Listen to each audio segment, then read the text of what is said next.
Mother टेरेसाको नाम सुन्ने बित्तिकै प्राय सबैको मन मस्तिष्कमा एक निलो किनारा भएको सेतो धोतीले शिरदेखि पाउसम्म ढाकिएकी गाला चाउरे परेकी एक वृद्ध महिलाको आकृति झल्किन्छ, जसले मानव मात्रको सेवाका लागि आफ्नो जन्मस्थान त्यागेर जीवन सेवामै समर्पित गरिदिइन्, जो रोगी गरिब तथा असहायहरूको सहारा बनेर हजारौं अनाथ तथा दीन दुखी र निराश्रयहरूलाई सहारा दिइन्, जसलाई यही सेवाका लागि विश्व शान्तिको नोबेल पुरस्कार प्राप्त भएको थियो।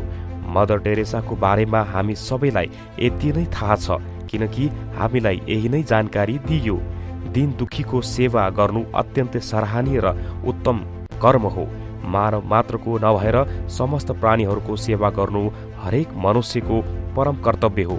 यही वेदको आदेश पनि छ, तर उनको जीवनको पर्दा पछाडिको सत्य भने अर्कै छ। त्यसबारे हामी सबैको अहिलेसम्म अनभिज्ञ छौँ।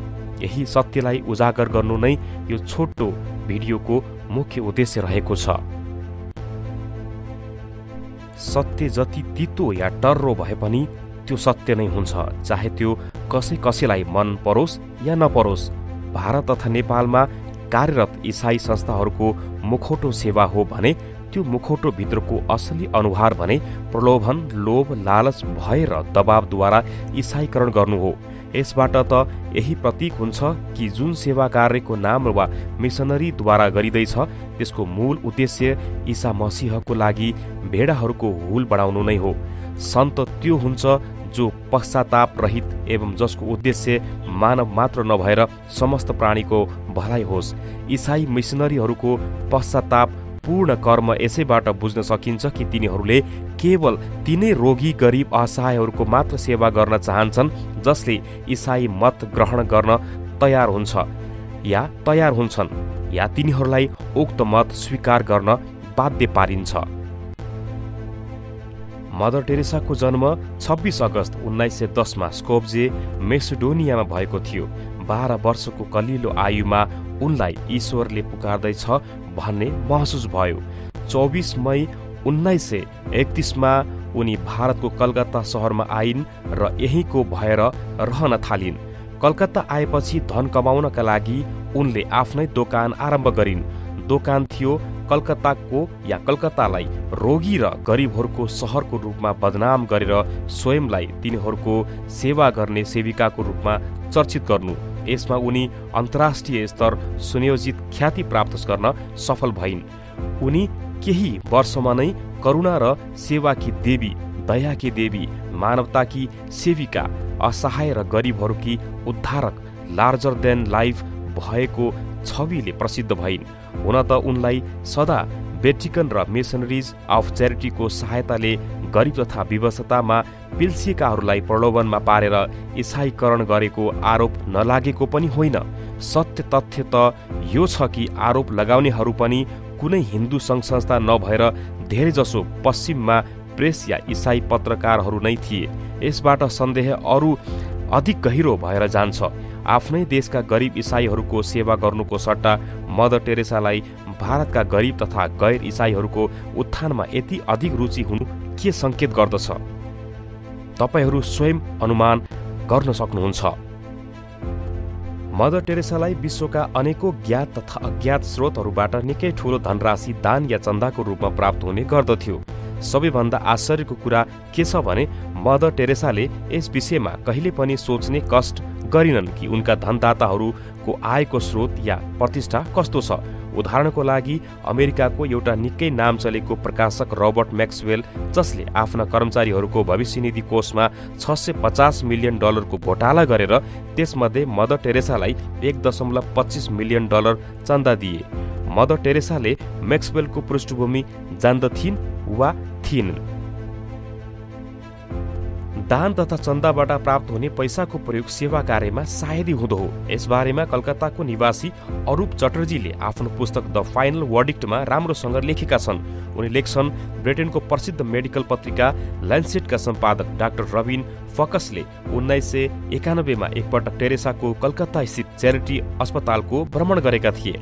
उनले भ्रमण गर्दा के पाए भने बालबालिकाहरूको लागि साधारण एन्जेसिक औषधिसम्म पनि त्यहाँ उपलब्ध थिएन। स्टरलाइज्ड सिरिन्जको पनि उपयोग भइरहेको थिएन। जब यसबारे टेरेसासँग सोधियो, उनको उत्तर सुनेर डाक्टरको होसै उड्यो। उनले भनिन् कि यी बालबालिकाहरू त केवल मेरो प्रार्थनाले ठिक हुन्छन्। मिसनरीमा भर्ती भएका आश्रितहरूको अवस्था पनि त्यतिका धन पाउँदा पनि उनको स्थितिमा कुनै सुधार भएको थिएन। अधिक प्रार्थनामा विश्वास राख्दथे, तर स्वयं भने कलकत्ताका महँगा र सुविधायुक्त अस्पतालमा उपचार गराउन जाँदथे। मदर टेरेसा स्वयं पाठेघरको क्यान्सरले पीडित थिइन्, जसको उनले अमेरिकामा गएर अपरेसन गराएकी थिइन्। मिसनरीको एम्बुलेन्स पनि बिरामीहरूका लागि भन्दा अधिक नन आदिहरूका लागि एक स्थानबाट अर्को स्थानमा आउन जानका लागि प्रयोग हुने गर्दथे। सायद यिनै केही कारणले गर्दा होला मदर टेरेसाको शव यात्रामा कलकत्ताका स्थानीय निवासीहरूको उपस्थिति शून्य बराबर थियो। मदर टेरेसा आफ्नो रूढिवादी विचारको लागि सदा चर्चित रहन्थिन्। सन् 1971 मा बङ्गलादेश मुक्ति सङ्ग्रामका बेला लगभग 4.5 लाख महिलाहरू बेघर भएका थिए र ती भागेर कलकत्ता आइपुगेका थिए। ती मध्ये धेरैजसो महिलाहरू पाकिस्तानी र तिनका समर्थकहरूद्वारा बलात्कृत भएका थिए, जसको कारणले ती गर्भवती भएका थिए। मदर टेरेसाले ती महिलाहरूको गर्भपातको विरोध गर्दै भनेकी थिइन् कि जुनसुकै अवस्थामा पनि गर्भपात क्याथोलिक परम्पराको विरुद्ध छ र यी महिलाहरूको गर्भावस्था परम प्रभुको एक पवित्र आशीर्वाद हो। मदर टेरेसाको यसै कारणले निकै आलोचना पनि भएको थियो। मदर टेरेसाले भारतमा सन् 1975 देखि 1977 का बीच इन्दिरा गान्धीद्वारा लगाइएको अमानवीय, अलोकतान्त्रिक एवं असंवैधानिक कदम सङ्कटकालको जमेर प्रशंसा गर्दै भनेकी थिइन्। सङ्कटकाल लगाउनेले जनता खुसी भएका छन् र बेरोजगारीको समस्या हल भएको छ। गान्धी परिवारले उनको यही चाटुकारिताका लागि भारत रत्नको सम्मान दिएर उनको ऋण उतारेको थियो। 3 डिसेम्बर सन् 1984 मा भएको भारतको भोपाल ग्यास त्रासदी इतिहासकै सबैभन्दा भयानक तथा विभत्स औद्योगिक दुर्घटना थियो, जसमा तत्कालीन सरकारी तथ्याङ्क अनुसार 4000 भन्दा अधिक मानिसहरू मारिएका थिए, तर यथार्थ यो भन्दा अधिक विभत्स थियो। 8000 मानिसहरूको मृत्यु त 2 सप्ताहमै भएको थियो। लगभग 8000 मानिसहरू उक्त ग्यासको कारणले फैलिएको रोगका कारणले मारिएका थिए। 5,58,115 जना मानिसहरू यसबाट सिधा प्रभावित भएका थिए। अझै पनि त्यस दुर्घटनाको कुप्रभाव त्यहाँका जनताले अप्रत्यक्ष रूपमा झेल्दैछन्, त्यो प्रष्टसँग देख्न सकिन्छ। त्यसबेला मदर टेरेसाको फटाफट कलकत्ताबाट भोपाल सवारी भएको थियो।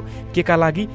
ती बेसहारा, विवश तथा विषाक्त ग्यासको पीडामा छटपटाइरहेकाको सहायता गर्न होइन कि उक्त दुर्घटनाका लागि जिम्मेवार कम्पनी युनियन कार्बाइड परिवार र त्यसको सञ्चालक वारेन एन्डरसनलाई क्षमादान दिनको लागि जवाब सिर्जना गर्न आएकी थिइन् र अन्ततः यही भयो पनि। वारेन एन्डरसनले आफ्नो बाँकी जीवन अमेरिकामा 29 सेप्टेम्बर 2014 सम्म आरामसँग बिताए। भारत सरकारले यसको कुनै पनि दोषीलाई दण्ड दिन सकेन। छैन त विडम्बना?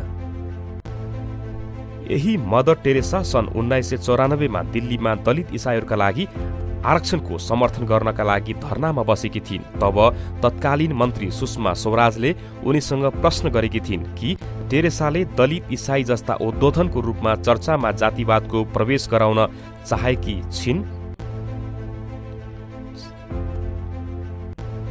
सन् 1947 मा भारत स्वाधीन हुँदा महाराष्ट्रमा अनेकौं मिसनका चर्चहरू आर्य समाजले खरिद गरेको थियो, किनकि तिनका सञ्चालकहरू वा सञ्चालक गर्ने जति सबै इसाईहरू बेलायत फर्केका थिए। केही दशक पश्चात इसाईहरूले उक्त सम्पत्तिलाई पुनः प्राप्त गर्नका लागि आर्य समाजसँग खरिद गर्न दबाब दिएका थिए। आर्य समाजका पदाधिकारीहरूले बेच्न मानेनन् र मदर टेरेसाले आर्य समाजका पदाधिकारीलाई पछि हेरौँला भन्ने धम्की समेत दिएकी थिइन्। कस्ती चमत्कारिक सन्त थिइन् हैन र? मदर टेरेसा जहिले पनि बिरामी हुँदा उनलाई अत्याधुनिक सुविधा सम्पन्न कर्पोरेट अस्पतालमा नै भर्ती गरिन्थ्यो। उनलाई सधैँ अति महँगो उपचार उपलब्ध गराइरहन्थ्यो। यही उपचार यदि उनले ती अनाथ र गरिब बालबालिकाहरू जसको नामबाट उनले लाखौं डलरको चन्दा प्राप्त गर्थिन् का लागि पनि उपलब्ध हुन्थ्यो भने कुनै कुरो थिएन। तर विडम्बना नै भनौं, यस्तो कहिले पनि भएन। एकपटक क्यान्सरको भयंकर पीडाले छटपटाइरहेका एउटा रोगीसँग उनले भनिन्, तिम्रो पीडा ठिक त्यस्तै छ जस्तो ईसा मसीहलाई सुलीमा चढ्दा भएको थियो। सायद महान मसीहले तिमीलाई मायाले चुम्दैछन्। तब उक्त रोगीले भने कि प्रार्थना गर्नुहोस् कि जति हुन्छ शीघ्र ईसाले मलाई चुम्बन बन्द गरून्। जुन मदर टेरेसाको जीवनमा अनेकौं पटक विलासी अस्पताल र विशेषज्ञ चिकित्सकहरूको आवश्यकता पर्दथ्यो, त्यसैको कृपाले त्यसैको नाममा प्रार्थना गर्नेहरूलाई बिना औषधि केवल आशीर्वाद तथा चमत्कारले ठिक हुने हावादारी गफ गर्नु र मान्नु मूर्खताको पराकाष्ठा नै हो। यदि कुनै हिन्दू बाबाले चमत्कारद्वारा कुनै रोगीको रोग ठिक पारेको र गर्ने आत्मविश्वास प्रकट गर्दछ भने यी निरपेक्षतावादी लेखक तथा चिन्तकद्वारा आटुकारहरूले त्यसको निकै खिल्ली उडाउने गर्दछन्। तर जब कुनै पढे लेखेको इसाई समाजले ईसा मसीहदेखि अन्य इसाई मिसनरीहरूद्वारा चमत्कार हुने एवं त्यससँग सम्बन्धित मिसनरीहरूलाई सन्त घोषित गरेको महिमा मण्डन गर्दछन् भने त्यसको कुनै पनि निरपेक्षतावादी लेखक तथा चिन्तनले वा चिन्तकले काने खुसीमा पनि यस किसिमको तमासालाई अन्धविश्वास हो भन्ने साहस गर्दैनन्। किनकि तिनीहरू मानसिक दास्तामा बाँच्दैछन्। अब तपाईँ आफै सोच्नुहोस् कि मदर टेरेसामा सन्तको जस्तो गुण कर्म स्वभाव थियो वा थिएन? कमेन्ट बक्समा लेख्नुहोला। यस आजको भिडियोलाई हामीले साभार गरेका छौँ मूल लेखक डाक्टर विवेक आर्यको अनुवाद प्रेम आर्यको स्तम्भ वा फेसबुकबाट नेपाल आर्य समाजको स्तम्भमा साभार गरेकोले गर्दा त्यहाँबाट हामीले पनि साभार गरेर यो भिडियो निर्माण गरेका छौँ। धन्यवाद।